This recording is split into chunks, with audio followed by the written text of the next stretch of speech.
यो उद्योग पुनः सञ्चालन गरिनुपर्छ। हजुरहरूले 58 सालमा जलाउनु भएको हो।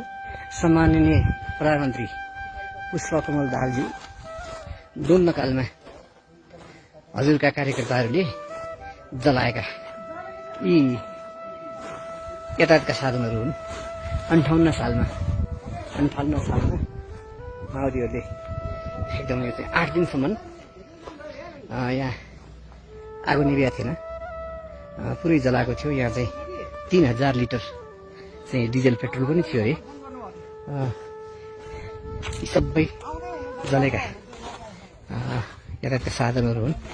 1000 मजदुरहरूले काम गर्थे यहाँ उद्योग सञ्चालन हुँदा। अब हजुरहरूले जलाइदिनु भयो, मजदुरहरूको जागिर गयो, काम गयो, उनीहरूको परिवार छिन्न भिन्न भयो, अहिले विदेश गयो, चाहिँ हाम्रो भविष्य जल्यो। त्यस कारणले गर्दा अब हजुर अहिले प्रधानमन्त्री हुनुहुन्छ। प्रधानमन्त्री भएको बेलामा यो जलाएको तपाईँहरूले जलाएर चाहिँ ध्वस्त बनाएको यो उद्योग सञ्चालन गरेर यहाँले अब विशेष कदम चाल्नुपर्छ।